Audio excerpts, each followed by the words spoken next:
primeiro fator a se considerar em uma cidade, em termos de antiguidade e datação de um prédio, ele é questionável. Aí cabe a pergunta: a data de um prédio em si, ele é a data que foi lançada a pedra fundamental e o início da construção, ou a data da sua conclusão?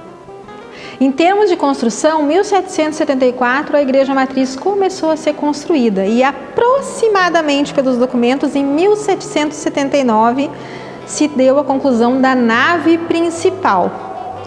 No entanto, até cerca de 1800, 1940, ela passou por reformas. Se nós formos pensar na colocação da torre final com o relógio, com a instalação do relógio da matriz, provavelmente ali pela década de 40. Então, as pessoas que visualizam hoje a Igreja Matriz e perguntam: nossa, toda essa igreja como ela é agora? Bom, como você está vendo exatamente agora, século XX, início dos primeiros anos. Nave principal, e ela é muito mais simples até terminar, isso pode ter sido com certeza 1801. A igreja Nossa Senhora do Rosário, conhecida hoje como a nossa matriz do Rosário, realmente muitas coisas nos chamam a atenção. Primeiramente, por ela ter sido o primeiro esboço da religiosidade junto a esses primeiros militares, aos dragões, que aqui se estabeleceram na metade do século XVIII. A Igreja da Matriz hoje possui um estilo eclético, mas inicialmente, no seu estilo português, tivemos a construção de uma pequena capela de barro e a partir dela, então, ao longo dos anos, veio chegando junto a ele o estilo colonial, o barroco, na qual nós vemos nos azulejos, nas pinturas da igreja, Então hoje nos 7 altares nós temos essa expressão barroca, e até num dos altares uma expressão do rococó. A importância da Igreja Matriz para nós riopardenses está justamente nisso. Ela conta a história da cidade, porque ela levou um período enorme sendo construída e não foi concluída, ela não é concluída. Ela tem a parte lateral ali, onde estão as cruzes do pessoal que faleceu de Covid. Aquilo ali é uma parte que não foi feita da igreja. A matriz, em especial, por estar perto ao forte, ele foi muito importante, porque a religiosidade, ela sempre foi muito marcante e quase que uma obrigatoriedade às pessoas que estavam nesse sistema da sociedade da época. Ou seja, a pessoa obrigatoriamente tinha que ser batizada, porque a partir do batismo nós tínhamos a questão do Espírito. É complicado até nós falarmos isso, porque quando nós falamos sobre os escravos, por exemplo, não era desculpa e nenhum motivo, mas pelo escravo não ser batizado, o Papa, a Igreja, acreditava que aquela figura humana não tinha espírito. Então, automaticamente, ele era comparado a um animal. E um branco que não quisesse ser batizado também, teria o mesmo tratamento, não teria alma. Porque a religiosidade da época, não que nós não a tenhamos hoje, mas hoje nós vivemos num período ecumênico. Nós podemos e cada um tem e realiza a sua prática religiosa. Mas nessa época, as pessoas não batizadas, por exemplo, ao chegarem na Igreja da Matriz, só tinham acesso à parte da igreja, denominada o átrio, onde nós encontramos os azulejos ali trazidos. Então, quem não era batizado não podia adentrar a igreja como qualquer fiel. A segunda porta. E quando chega, casualmente, na segunda parte da missa, aquela pessoa era obrigada a se retirar da igreja. Quando os fiéis iam receber o corpo de Deus, na hora de comungar, aquelas pessoas não podiam nem assistir esse ato. Elas não eram dignas de assisti-lo até estarem batizadas. A Igreja Matriz, enquanto símbolo, né, de sociedade de uma cidade como Rio Pardo, ela é exemplar.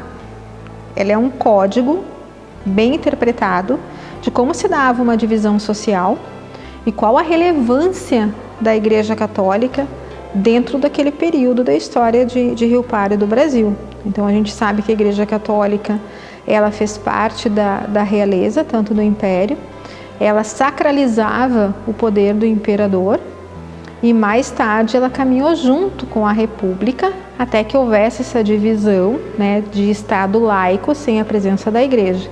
Pro lado sul, que é esse lado aí desse canteiro, no lado sul também tem essas lá em cima. E também tem uma portinha no meio da parede que ninguém sabe para que é. Aquela portinha na escada para o púlpito.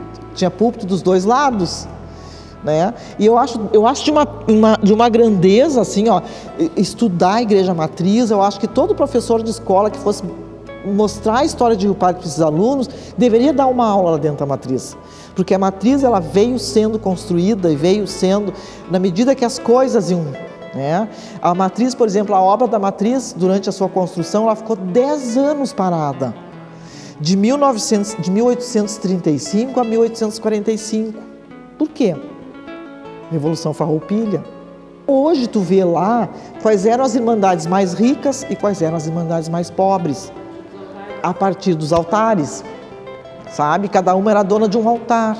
E assim, ó, a irmandade do Santíssimo Sacramento, que era a dona, é a irmandade do altar-mor, ali da capela-mor, onde tem o altar principal. Né? Tu vê a riqueza. E a Irmandade das Dores era rica também. Olha, tanto que o altar mais rico da igreja é o altar das Dores. É o altar que se tu entra na igreja, tu fica de frente para o altar-mor, é aquele do arco cruzeiro à esquerda, onde tem a Nossa Senhora das Dores. Nenhum altar é igual ao outro. Nenhum é igual ao outro. E nenhum é do mesmo período que o outro. Né? Eu acredito que o mais antigo de todos seja o da Nossa Senhora das Dores. E depois o altar-mor. Porque eles têm uma característica, os dois são barrocos, né? E sendo que o da igreja, da Nossa Senhora das Dores, é o barroco mais rico de todos, que é o que se chama do barroco, do primeiro período do barroco. Por isso que eu acho que ele é mais antigo, porque ele tem anjos, ele é bem uma arte barroca, aquele exagero do barroco. Sabe? Já o altar-mor, ele também é barroco, mas ele já está numa outra fase mais, quando o barroco começa a ficar menos exibido, assim, sabe? E o resto é tudo já mais recente, os outros. É mais o período neoclássico. Entrar na Igreja Católica não com um olhar religioso, mas com um olhar artístico e histórico é magnífico. Porque nós vemos tanto a divisão social que havia do pórtico até o altar, em escalas de importância, quanto mais próximo ao altar, mais importantes eram as famílias que se sentavam ali, inclusive nos balcões, por isso os balcões eram feitos nesse sentido, né, para poder ter um acesso, né, de maior dignidade àquelas famílias mais importantes. E quanto mais afastado do altar principal, então menor a tua importância social. Quando se entra numa igreja católica e se percebe aquela magnitude de detalhes, aquela riqueza belíssima daquelas pinturas nas paredes, se traduz também a importância de uma cidade como Rio Pardo. Porque uma cidade como Rio Pardo, comportar uma igreja matriz que passou por várias etapas de construção para que tornasse esta igreja um exemplo de edificação religiosa, ele é essencial para entender como funciona a mentalidade de um povo daquele local ali.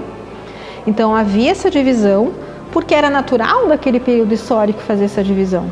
Ela teve uma evolução, ela foi sendo construída aos poucos. Ela ficou muitos anos com uma torre só, sabe? E não a torre inteira, com a base da torre só. Então ela parecia uma capela jesuítica, porque ela tinha só aquele triângulo, né, do frontão e não tinha torre. Depois, então, construíram a torre, que seria a torre do relógio. Desculpa, não, contrário, seria a torre do sino, a torre sul. tá? Foi construída aquela torre. E ela era mais baixa e tinha a parte alta dela, onde tem o acabamento da torre, ela era bem redonda, sabe? E aí então, no início do século XX, foi contratado um arquiteto italiano para terminar a outra torre. E o arquiteto Corso Serafim. E ele veio para Rio Pardo e ele fez, só que assim, ele fez a outra torre, mas reformou a existente. Ele fez mais alta e a ponta mais bicuda. Então, assim, a base da igreja é uma base da arquitetura barroca, assim, sabe? Do tempo dos jesuítas, aquela coisa assim. E as torres são neo-renascentistas, ou seja, uma coisa bem mais moderna. Capela Mor, aquela parte onde fica o altar-mor, ela tem uma desproporcionalidade gigantesca em relação à nave central, que é o corpo principal da igreja. Ela tem uma desproporcionalidade gigante. E assim, ó, isso foi por quê? Porque a igreja foi construída no século XVIII, né? E aí o que acontece? Ela foi feita toda de barro. As paredes eram de barro, não era pedra e tijolo, não. Fizeram a igreja, tarará, e como fizeram com um barro não muito apropriado, com 12 anos de idade ela começou a ruir. Né? Então o que acontece? Desmancharam a igreja, construíram essa que está ali, mas deixaram a Capela Mor original, pequena demais. Aí eles resolveram, já que nós vamos desmanchar, vamos fazer uma igreja maior. Fizeram uma igreja maior, só que a Capela Mor ficou pequena demais, ficou que nem um rabinho do coelho. A igreja matriz de costas parece um coelhinho, ó. As orelhinhas, o corpo e aquele rabinho. Então, ficou aquela desproporcionalidade. Aí o que aconteceu? Na década de 30, aquela Capela Mor bem antiga começou a ruir. E eles construíram uma igual, do mesmo tamanho. É uma igreja que todas as pessoas que visitam Rio Pardo, que têm um olhar mais atento à arquitetura religiosa, ficam assim, ó, ela deixa uma intriga muito grande, ela é intrigante por causa disso. E por isso, e ela conta a história. Isso aí é a história. Lenda de Nossa Senhora do Rosário. Na época das guerras com os índios e os espanhóis, os portugueses que já viviam em Rio Pardo tinham medo de ser atacados. Existia um posto avançado da fortaleza, comandada por um soldado devoto de Nossa Senhora do Rosário, que todos os dias levantava de madrugada para rezar o rosário ao ar livre. Entre os militares da fortaleza, a devoção a Nossa Senhora do Rosário era comum. Ela era considerada Senhora dos Mares, a Rainha da Paz e da Guerra, porque durante as cruzadas ajudara os cristãos na luta contra os infiéis. Sua imagem e força estavam ainda ligadas à sua presença e intervenção nas batalhas. Numa destas ocasiões, em que o comandante devoto rezava no silêncio da madrugada, percebeu um ruído ao longe, que parecia um tropel de cavalos e tilintar de esporas. Prestou atenção e confirmou sua suspeita. Era o som de muitos soldados em movimento. E só podia ser o exército espanhol. Deu o alarme e os soldados conseguiram organizar a resistência e vencer o inimigo. Quando o comandante contou como tinha descoberto a aproximação do inimigo, tanto os soldados como a população civil atribuíram a vitória à devoção de Nossa Senhora do Rosário e pediram ao bispo a troca do padroeiro de Rio Pardo, de Santo Ângelo, para Nossa Senhora do Rosário, o que foi consentido.